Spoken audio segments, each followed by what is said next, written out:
Hi rockstars, welcome to our channel. ఈరోజు మనం సౌమ్యనాథ స్వామి దేవాలయం గురించి తెలుసుకుందాం. ఎవరైనా మన ఛానల్ని సబ్స్క్రైబ్ చేసుకునే వాళ్ళు ఉంటే సబ్స్క్రైబ్ చేసుకోండి. సౌమ్యనాథ స్వామి దేవాలయం అన్నమయ్య జిల్లా నందలూరు గ్రామంలో ఉంది. 11వ శతాబ్దానికి చెందిన ఈ పురాతన దేవాలయం 10 ఎకరాల విస్తీర్ణం కలిగి 108 స్తంభాలతో నిర్మించబడింది. ఈ ఆలయం కడప నుండి 45 కిలోమీటర్ల దూరంలో, రాజంపేట నుండి 10 కిలోమీటర్ల దూరంలో వెలిసింది. ఐతిహ్యం ప్రకారం ఒకసారి మహావిష్ణువు నారద మహర్షి కోరికపై భూలోక వింతలను చూస్తూ చెయ్యేరు, దీనినే బాహుదా నది అని కూడా అంటారు, ఈ నది పరిసరాలకు వచ్చి అక్కడ ప్రశాంత వాతావరణానికి ముగ్ధుడైనాడు. నారద మహర్షి విష్ణుమూర్తి ముఖంలో ప్రశాంతతను, సంతోషాన్ని గమనించి కలియుగంలో ఇదే నదీ తీరంలో కొలువై భక్తులను బ్రోవమని ప్రార్థించినాడట. నారద మహర్షి కోరిక మేరకు బాహుదా నదీ తీరంలో సౌమ్యనాథ స్వామి పేరుతో శిలారూపము ధరించినాడని స్థల పురాణాలు చెబుతున్నాయి. కొందరు నారద మహర్షే ఈ సౌమ్యనాథ స్వామిని స్వయంగా ప్రతిష్ఠించాడని చెబుతారు. సౌమ్యనాథుని గర్భగుడిలో ఎలాంటి దీపం లేకపోయినా మూల విరాట్టు ఉదయం నుండి సాయంత్రం వరకు దేదీప్యమానంగా వెలుగొందే విధంగా ఆలయ నిర్మాణం జరగడం ఒక అద్భుతం. 11వ శతాబ్దంలో చోళవంశరాజు కులోత్తుంగ చోళుడు ఈ ఆలయ నిర్మాణానికి పూనుకున్నట్లు చరిత్రలో ఉంది. ఈ ఆలయ నిర్మాణం చోళ, పాండ్య, కాకతీయ, విజయనగర రాజులచే 17వ శతాబ్దం వరకు కొనసాగింది. ఈ ఆలయానికి 120 ఎకరాల మాన్యం ఉన్నట్లు ఆలయ శాసనాల్లో ఉంది.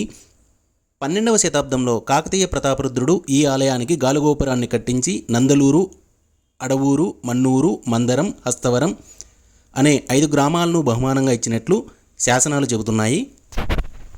సుప్రసిద్ధ వాగ్గేయకారుడు తాళ్లపాక అన్నమాచార్యుడు ఈ ఆలయాన్ని దర్శించి స్వామిపై శృంగార కీర్తనలు రచించినట్లు ఆధారాలున్నాయి. 16వ శతాబ్దంలో ఇక్కడికి 5 మైళ్ళ దూరంలో ఉన్న పొత్తపిని రాజధానిగా చేసుకుని ఏలిన తిరువెంగనాథుని పట్టపురాణి చెన్నమని సౌమ్యనాథ స్వామి ఆలయానికి శంఖచక్రాలను, రత్న కిరీటాన్ని, జక్కల తిమ్మసాని, రత్నాల పరాశరం, జువ్వల కమ్మలు, ఇతర స్వర్ణాభరణాలు బహూకరించినట్లు శాసనాల ద్వారా తెలుస్తున్నది. ప్రస్తుతం ఈ ఆలయం కేంద్ర పురావస్తు శాఖ అధీనంలో ఉంది.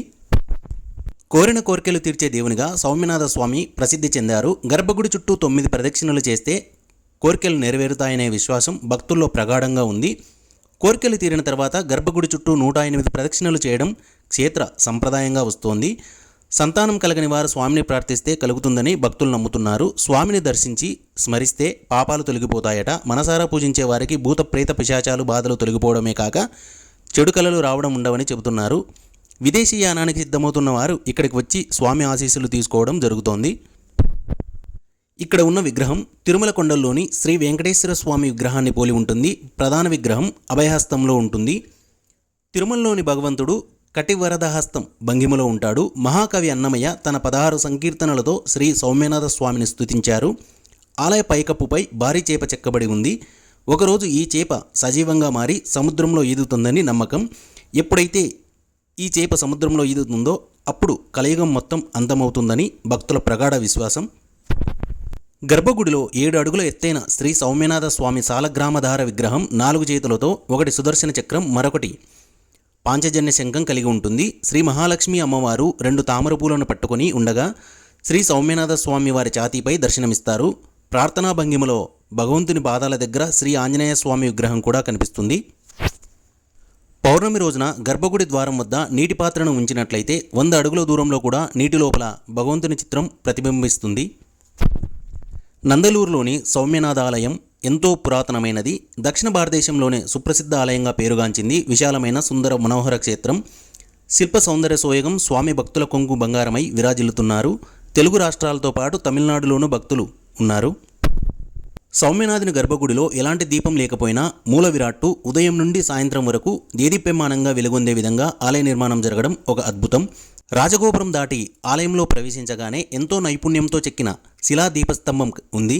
దానికి ముందు ధ్వజస్తంభం, బలిపీఠం, గరుడ మండపాలు ఉన్నాయి. గరుడ మండపంలోని గరుడాల్వార్ స్వామిని ముకులిత హస్తాలతో సేవిస్తూ ఉన్నాడు. ఆలయ ప్రవేశ ద్వారం పైన 3 అంతస్తుల గోపురం ఉంది. ప్రధాన ఆలయం, మహామండపం, ఆస్థాన మండపం, ముఖమండపం, అంతరాలం, గర్భాలయాల సముదాయం. గర్భగుడిలో దాదాపు 7 అడుగుల ఎత్తుగల సౌమ్యనాథ స్వామి పద్మపీఠంపై ఉన్నాడు. స్వామి చతుర్భుజుడు. 2 చేతులలో శంకుచక్రాలు, కింద కుడిచేయి అభయముద్ర, ఎడమచేయి వరద ముద్రలలో ఉన్నాయి. స్వామి వెనుకవైపు లోహపు మకర తోరణం ఉంది.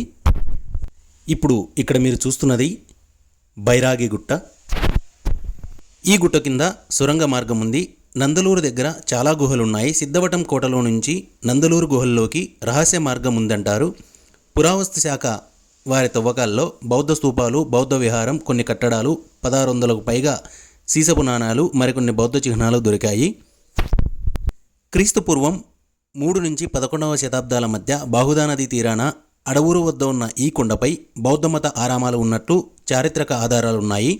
శాతవాహనుల కాలంలో ఇక్కడి కొండలు, గుట్టలపై బుద్ధుడి త్రిశరణాలు, పంచశీల, బౌద్ధ భిక్షువుల పఠనంతో ప్రతిధ్వనించిందని చారిత్రాత్మక శాసనాలను బట్టి తెలుస్తోంది.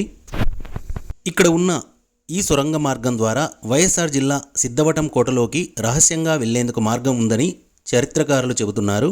పురావస్తు శాఖ ఇక్కడ జరిపిన తవ్వకాల్లో బౌద్ధమత స్తూపాలు, సీసపు నాణాలు దొరికాయి.